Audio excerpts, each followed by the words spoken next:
It's time for Arrested DevOps, the podcast that helps you achieve understanding, develop good practices, and operate your team and organization for maximum DevOps awesomeness.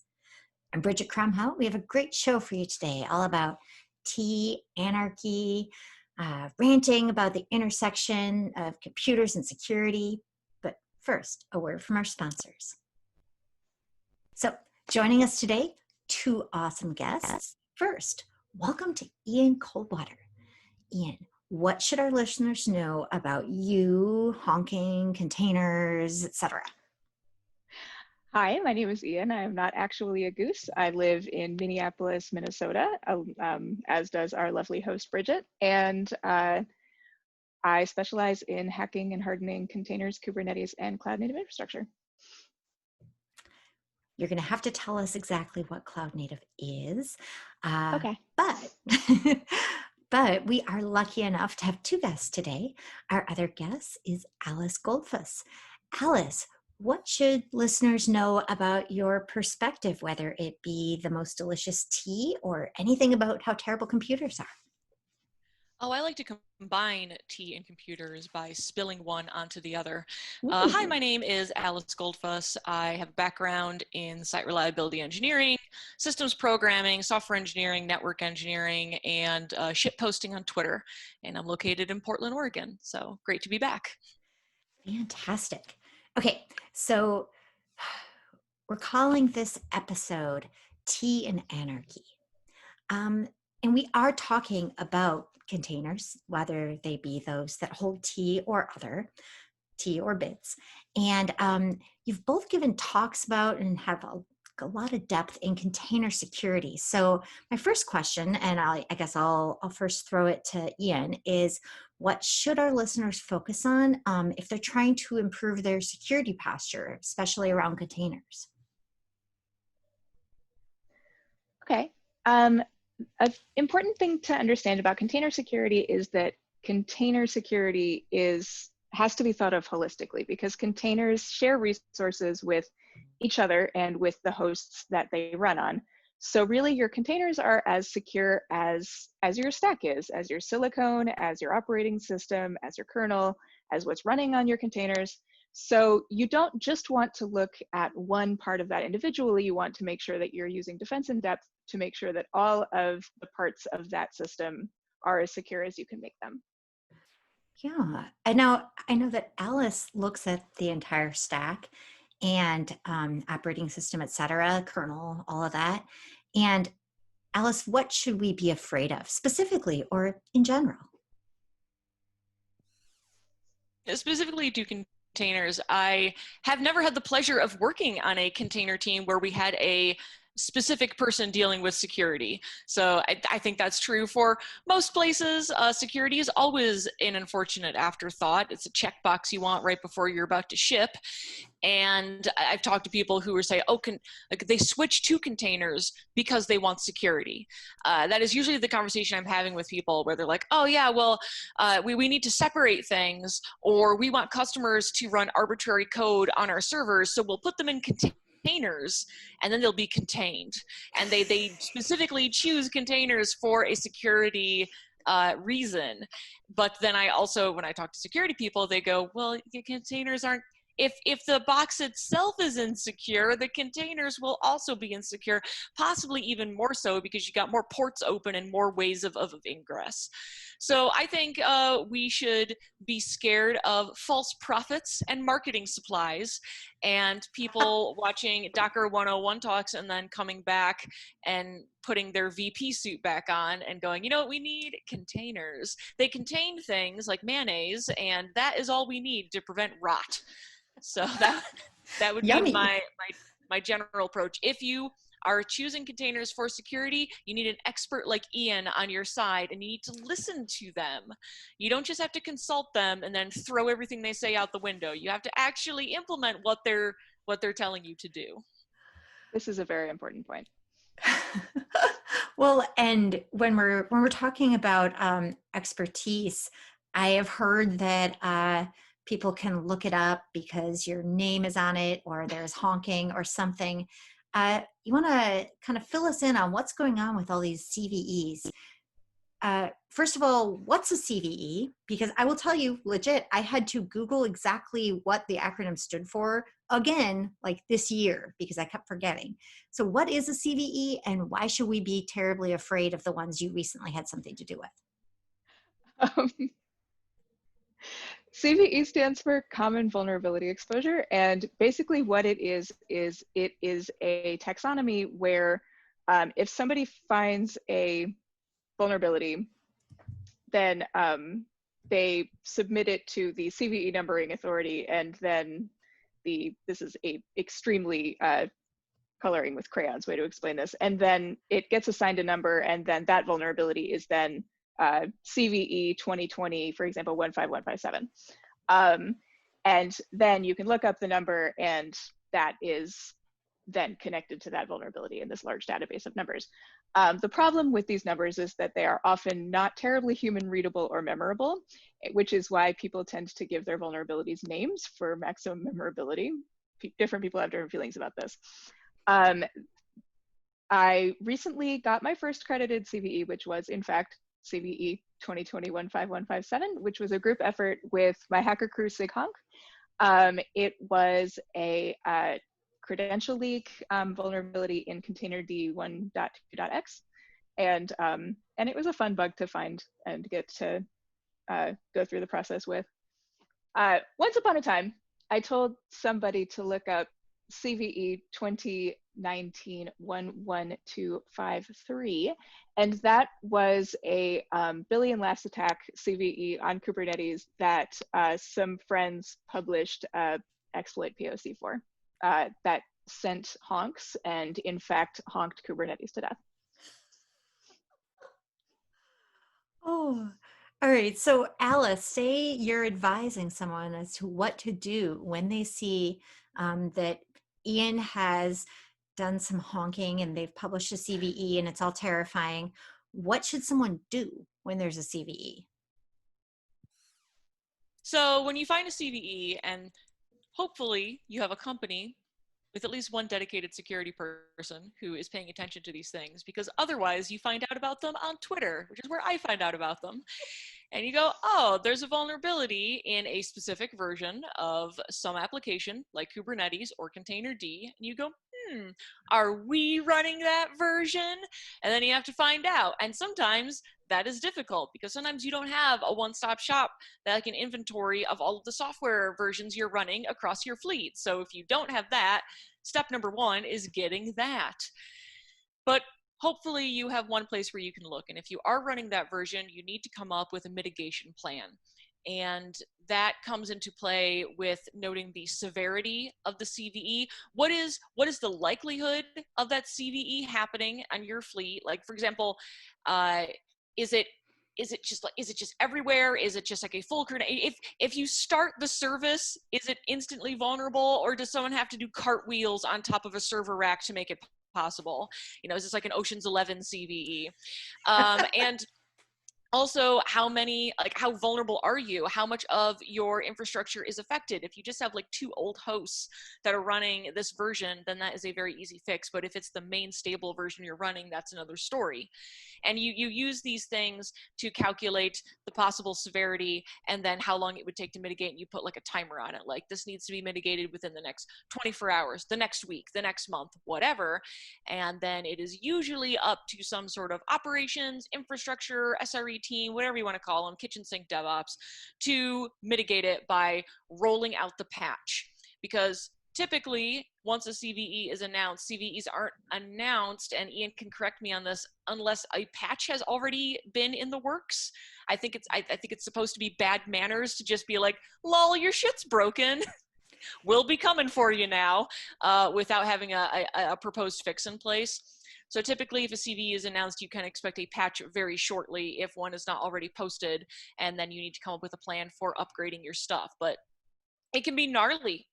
If you're running on an older version and the patch is only on very new versions, it could have all sorts of unexpected consequences and interactions in your system, and you can come up with you can cause your system to go down by trying to make it better, which is one of the reasons why having an operations or an infrastructure team that is always trying to do like rolling restarts and upgrade your systems to keep them secure is best practice. Yeah, absolutely. And I think that what you alluded to, that Ian and company are hopefully not just dropping a 0 day and saying lol. What does that disclosure process look like, Ian? And I know that there's always going to be a different answer, but in general, or in the specific of the CVE you just were participating in, what does responsible disclosure look like? Oh, that. Okay, I'll answer You're like, that those are question. two different questions. Those are two entirely different questions. Responsible What color disclosure. hat do you wear, Ian? Purple. Responsible disclosure and what that means is a matter of some debate. But what the disclosure process itself can look like is hopefully it goes well, and if you find a bug, you talk to, you write to security at, whatever, and somebody who is responsive answers and says, oh, thank you for helping us find this bug. Let's try to figure out a mitigation plan. And then you file for a CVE through the maintainers, who then decide the severity, as Alice alluded to, according to likelihood, exposure, impact, that kind of thing. And then the CVE numbering authority assigns it. And ideally, you come up with a timeline for disclosure and what that looks like and what the patch is going to look like, and then you work together and it's all friendly and good. In this case, it was, and it was good. Occasionally, and this is part of why responsible disclosure is a matter of some debate. If somebody comes to a vendor with a bug, then in fact they will not be very nice to that person at all, and they will, say that they're going to sue them because they found a bug in their software. And that is not how that ought to be done. And if you are a company who thinks that that is good behavior, it is not good behavior, and that is how you get O-days dropped on Twitter on you. But ideally, security researchers are there to try to help you. And certainly if they're coming to tell you about the bug that they found, they are clearly acting in good faith. And that is evidence that they are acting in good faith, because if they weren't acting in good faith, they would just sell it or drop it on Twitter. So assuming that the researcher is acting in good faith, working with the researcher to help figure out, what that timeline and everything could be, get the details about the vulnerability from them is the way to go. But yeah, the answer is it can look any number of ways. Sometimes it can look better than others. Ideally, it looks good. And I'm gonna say, if you are like starting a company, or perhaps you are listening to this podcast and you are not like fully in the tech space, quote unquote, you might be more adjacent. If you get an email from someone saying, hey, I found this vulnerability on your website, do not respond, you're a criminal, you're going to jail, I'm gonna find you, this is illegal, how dare you. That person is trying to help you. Unless the email continues, and you must pay me $100,000 or I'm going to release your webcam footage or what have you. Like this person, if someone is just reporting an issue, they could have done many other horrible things. They are trying to be a good person here. They are trying to help you out. Do not threaten them with the criminal activity and putting them in jail. That is not the right way to approach this. And it sounds wild, but it happens all the time. It does. That's ridiculous. It's like, hi neighbor, your window's unlocked. Why you? Exactly. But you see it all the time. You see people saying, I might have found something on this platform. Are they cool? Can I tell them about it? I don't want to get in trouble. What is the right way to do this? Because people can just go off the rails in their reactions. Yeah. Wow. All right. So the CVE space, very interesting. And we're just talking right now about vulnerabilities that come to light in software. But as we all know, computers are sadness, and there's a great deal that lies beneath. And Alice, I think you have some insights into all of the stuff below the software, like say kernels or anything like that. What kinds of things should people look out for when they are intersecting with their computers well below the application software or even the operating system. The whole hodgepodge as well. First of all, the kernel is software, and it has the same openness to vulnerabilities as anything else, although I will say it has been around long enough and has a very well entrenched maintainership that they are usually pretty well on the ball on getting patches out, and operations teams are usually very used to patching kernels and interacting with those mailing lists, so that's good. Hardware also has its own undercurrent of things. As we were talking about CVEs, I was thinking about one of my favorite CVEs, not one that I had discovered, but one that I had been on the receiving end of, which was that several years ago, one of the leap second days, there was an announcement put out by F5, like literally 2, maybe 3 hours before the leap second was to occur, that, turns out that some versions of F5 load balancers have a vulnerability that will be triggered by this leap second. So you have, basically no time to upgrade your load balancer tier before your systems possibly go down. That was fantastic. And I don't remember if that was at the software or the hardware layer, because F5 does both, but I do know that that was a bummer. And I got to interrupt an important meeting with a bunch of execs to be like, problem. So it can happen all over the place. And people will introduce vulnerabilities at the hardware level.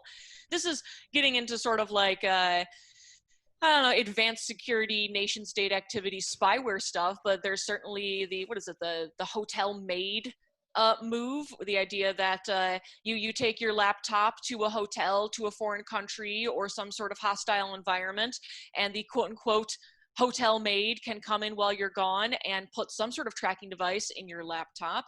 I know companies that do, or security researchers that have done scans of their computers before and after leaving China and being like, that is a new thing inside my machine.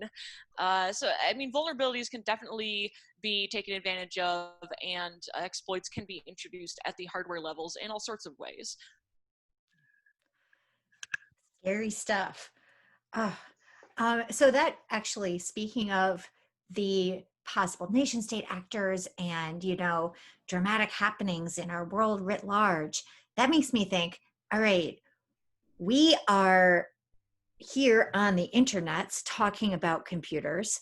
Hopefully no one will want to come inspect our computers because we were talking about computers, but we all have to balance the public speaking work that we do, the public facing, informing people of things they should know, with the quite reasonable, having our own goddamn life that is not for public consumption. I'm just kind of curious in terms of whether it's like where you draw those boundaries. And I'll say, like, for example, I post lots of pictures on the internet. I don't worry about location tagging because honestly, I only go to like 2 places, like our garden and our home, and our garden and our home. And I post lots of pictures on the internet. I am related to other humans other than Joe. I don't post pictures of them on the internet. I don't post pictures of their houses on the internet. Things like that. Like, where do you kind of figure out the right boundaries there? You both spend a lot of time making sure the internet hears things it needs to hear. And yet you also live your own lives that presumably don't all occur inside the computer. And I'm wondering, how does that balance look for you? What would you recommend to people that they might want to consider? Alice, your thoughts? So I am pretty involved in sort of a physical safety mindset. I've written an article about this in Increment Magazine a few years back. I am very, I'm very cognizant of sharing my location and where I'm physically located. I don't do location tagging, much like you, Bridget. There's the idea of like, oh, if you're going to go out to a restaurant in the before times, you're going to go out to a restaurant, you don't share you're at the restaurant while you're at the restaurant. You may share it, hours after you leave, but you don't want people showing up there. In fact, has happened. Yeah, has happened. In San Francisco, so. Yes. Something I try to tell people, if I'm making friends for the first time and they slowly learn about all of the habits I have to stress that I learned these behaviors through experiences happening to me. I have had experience, crossing the street to get home, being stopped in the middle of the street by someone who recognized me online, sitting next to people in a restaurant who recognized me online, going into a restaurant with friends and being stopped by someone who recognized me online. And then my favorite one, of course, is the anonymous Valentine in one of the Portland newspapers. And it just got to the point where I was like, I really need to lock down where I am, where I live. And so I don't post about where I live. People know the general area, Portland, Oregon. I mean, I run a local DevOps meetup here. You can't really avoid knowing that I'm in the area. But I am a protected voter in Oregon, which you can do by filling out a form and justifying why you need to be protected. Oregon has, in my opinion, pretty insecure voter registration, and so it's pretty easy to see someone's voter registration information, including their address, but I'm protected. You can't find me. And the things that I share on Twitter, I find it really interesting. Well, I will talk about having anxiety or fears or, specific things I'm working on, but I don't share the names of my partners, or at least I haven't in the past. And I don't post like a lot of family stuff, and there's an interesting boundary there. Currently, I'm not sharing where I work on Twitter because establishing a boundary there has been very good for me mentally. I currently get no benefit out of sharing where I work, and in the past it has hurt me, both from the public point of view and from my company point of view. So yeah, I do draw that line in the sand and really try to enforce the parasocial relationship boundaries whenever possible to keep myself safe. I like that, the idea of finding the right boundaries for you. Like, I post about work all the time, and that's one of the main things I post about because that works for me. But it's also beneficial for me since I'm working in an open source space where being able to use Twitter to inform people of updates on projects is one of the main uses I have for it. But it's interesting what you mentioned about people not really understanding that while they may not see you on their TV, they do see you on one of the devices that they're doom scrolling on. And that doesn't mean that you're their friend and that they should approach you in public and decide you are their friend.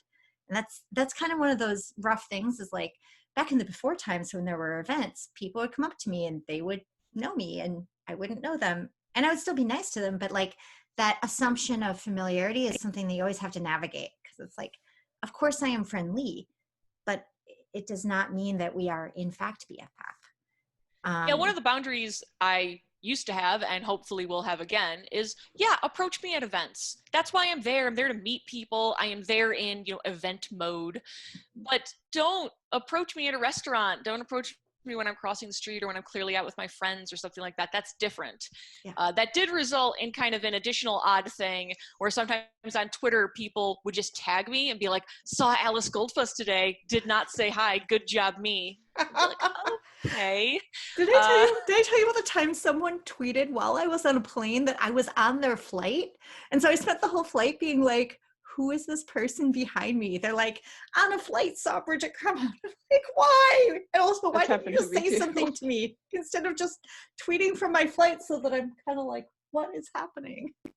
Back when I had my DMs open on Twitter, I was riding the bus to work one morning and I got a DM from someone who was like, hey, we're on the same bus. And I was like, what the hell? And I don't remember them having like a photo in their avatars. I'm just like looking around the bus being like, where's the anime girl who's DMing me? Oh, what do you think, Ian? What do you think of all this? I mean, everybody has to have their own threat model and figure that out for themselves and figure out what they feel comfortable with and what they don't feel comfortable with. I at some point sort of, and that's going to be different for everybody, like for me, like I do historically tell people where I work. I will tell people where I work again. I'm not currently, because I'm currently between jobs, but everybody gets to figure out for themselves what makes sense for their life and for whatever their personal like threat model and comfort levels are. At some point in terms of being like recognized in public, I had a single week in which one of the dads, hello if you're listening to this, at my kid's karate class announced that he followed me on Twitter after the tournament. The guy who was working at the bodega at the counter announced that he followed me on Twitter and actually pointed to me and was like, "That girl's famous on Twitter. I follow her. I recognize that person." And I was like, I've never wanted so badly to sink into the floor. I was like, "Look, she's internet famous. I see her." I'm like, oh my God. And I think something else happened that weekend. It was like, at some point I was like, okay, I either need to like go out like with like giant sunglasses on and like, or I need to just know that that's going to be a thing that's going to happen that I can't necessarily control. Cause like you can't predict that really. And then I was just like, I'm just going to know that I'm kind of being watched sort of, and that it is going to be kind of weird, and then I'm going to be visible, and that's going to be okay, and that, like, it means that I have better table manners if I'm on an airplane than I used to, and yeah. Oh, go ahead. Sorry. It's just how it is. And sometimes people are creepy, and I appreciate it when people aren't creepy. And I imagine for some people it can be hard to figure out where that line is, but I would say if you are somebody who is trying to figure out where that line is, err on the side of not being creepy. So if you aren't sure, probably don't do it. And if you know for a fact that you're being creepy, maybe stop. Yeah, if you know you're being creepy, maybe stop is a good adage for everyone on the internet. Yeah. I will say that sensation of constantly being watched and like always have to be on your best behavior, I actually found it's very, it is paid off in a work setting, because it is like trial by fire. I am pretty good at minding my words and presenting a certain front and understanding the impact I have on other people. And it has afforded me a certain maturity in situations that I've like not been trained on. I've been trained through the internet abuse. But that I have found that to be helpful in like communicating in a professional setting with people. So thanks, Twitter. Oh, so to sum up, there is not one right way to do personal security, just like there isn't necessarily a right way to do all of the computering security, but defense in depth in general, probably a good idea, and general awareness. You mentioned earlier, Alice, you mentioned inventory. And I laughed a little because I thought, oh, I remember a startup I worked at where we had, in the process of being acquired, we had to go check what all the licenses were on every single module and library everybody chose to use for some random front end thing. Oh my goodness. Basically, if you don't know what you have out there, whether it's personal data or something in your computering, it might make you sad. You should probably know what it is. Take the time. Go find out. So, all right. So I'm going to change the subject to a lighter note because, Alice, you've written blog posts about this. You have a lot of depth here. And I'm wondering if you can answer a very key, important, crucial question. What is the most delicious tea? Show your work. That is an unfair, that is a trick question. My whiteboard is not prepared for that. I mean, it depends on what you like. I do get people asking me for tea recommendations, and it depends on what you currently like. And I really appreciate more people getting into tea. In fact, I read an article, I believe it was in Tea Time magazine, which I do have a subscription to, that said, especially in quarantine times, more people are drinking tea. It's like a comfort thing. And also, we had a really bad season. A lot of harvests, a lot of crops did not come through due to weather. So tea prices actually skyrocketed in some ways. But there are more people getting into tea. And so I guess it just in general, if you are like a coffee drinker who's coming to tea into the first time, you probably like a lot of strong flavors. You might want to try a smoked tea, like a Lapsang Souchong, or something really bold and malty, like an Assam, like an Irish breakfast. Those are usually like the good starters for people like that. If you like something more fruity, while there are flavored teas that have fruit notes in them, I would recommend trying like an oolong. Oolongs are known for being very delicate, and there are oolongs that have fruity flavors to them where you think they've been flavored with oranges or something, but they aren't. It's just the leaves. And if you're someone that doesn't have much of a sweet tooth, you like more savory things, I would suggest a green tea, like a Japanese green, like a sencha, Fukumushi sencha to start, because it is steamed a little bit more. So it has a rounder flavor to it, and it's a much easier drinker for like the first time you're getting into it. But I don't know, so some of the teas that I particularly liked was like, I had a Weishan Baozhang last year that had this delicious citrusy toasty notes to it that was absolutely delicious.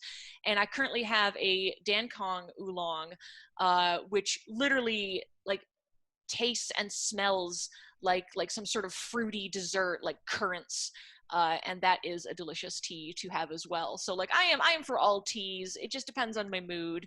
I definitely encourage people to try drinking tea, because it's a lovely habit to get into, a lovely social thing to do. I've had some of those teas, and others I'm going to have to try.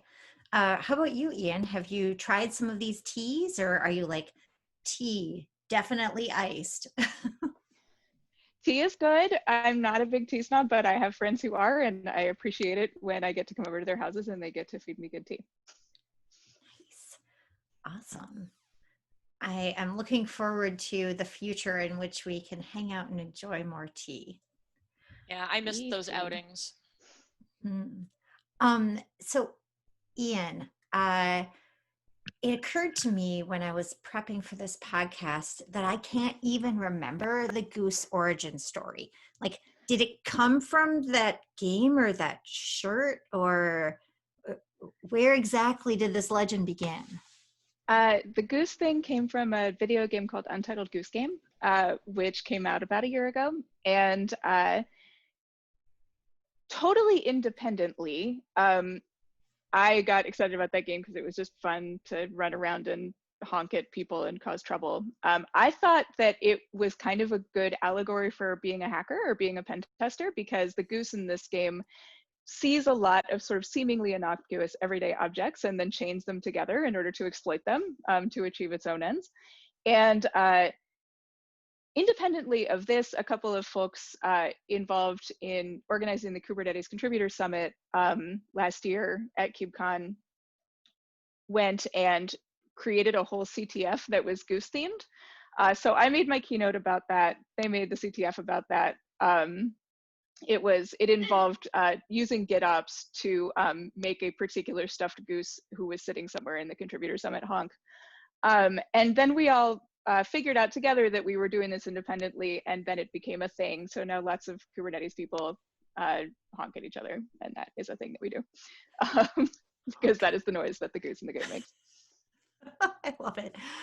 Oh, so we are almost at the end of our time, and I wanted to kind of wrap up with we've talked about and alluded to this, our apocalypse of 2020, what we're all living through, and I kind of keep coming back to like, how do we make it better? What is our or tolerable on the macro or on the micro scale for ourselves, for the society around us?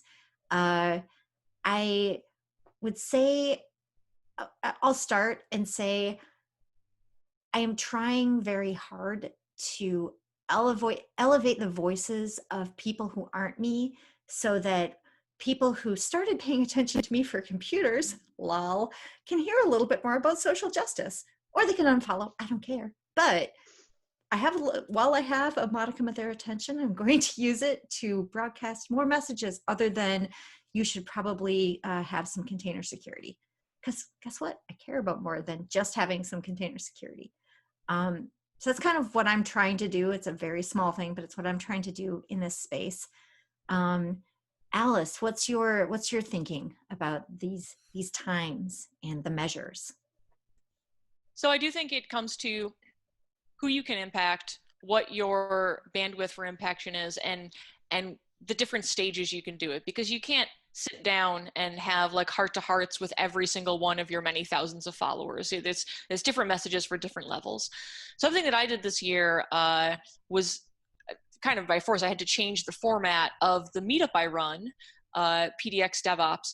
We had always been a group of about 60 people who would meet in person to discuss technology, and then occasionally local things. Like there is a local gift drive that I do through a Native American Youth and Family Center that we do every year. But this year in particular, I had to ask myself, well, what is important and what does the group actually need, not as a group of technologists, but as a group of people? And so we took it online, because we weren't meeting in person anymore, but then some of the topics that I brought in changed. I had Liz Fawn Jones talk about ethical organization in a company in the wake of the George Floyd protests. I shared resources for how to protest safely, and there were drop-off points locally for distributing food. I had Allison Krug come and talk about stress release, and I'm going to have someone come, Audrey Eschert's going to come and talk about emergency preparedness, because we were hit by the wildfires and the wildfire smoke. And I'm just really trying to pivot and provide what I can to this admittedly much smaller group of people than my Twitter platform, but it's a group where I can have impact and I can help them and get them what they need. And those people are also can go to their groups and their companies, and it can be a ripple effect where they can take the resources and the care for people that I'm bringing to the meetup, and they can spread that out. So there is impact to be had there, and that is one of the things that I've been doing this year to support people and help them during these times. I really like this answer because mine is exactly the opposite, actually, which is that I think it's really important if we are people in tech, or to me personally, as somebody who has access to phenomenal amounts of resources, to be able to take those resources and redistribute them to the folks on the ground who are doing the work. And so I've been spending a lot of time as somebody who has access to tech community resources, whether that be literally just money, people who have money, people who know other people who have access to different kinds of resources, and taking as much of that as possible and redistributing it to the BIPOC youth who are on the ground here doing really amazing organizing work. And so as well as just personally showing up on the ground, I'm, trying to take as many resources and funnel them their way and give them access to as much that they might not have access to as I can. And I think that's really important because we all have neighbors and folks around us who need things, who are doing the work, who could be doing so much more with better access to resources. And if we are people who have that, I'm about passing it on. You're absolutely right. That's what we should be doing, redistribution of wealth and resources. I love it. So on that note, head over to arresteddevops.com/T in Anarchy for this episode's show notes. Visit arresteddevops.com/iTunes. Leave us a review in the iTunes store if you want to help other people find the podcast. And we're also apparently on Spotify and iHeartRadio if you know how to do those things. There are so very many computers. Thanks so much to Ian and Alice for joining today. Thank you. It's been a pleasure. And this is always a great time. All right. This is Arrested DevOps. And remember, there's always DevOps in the banana stand.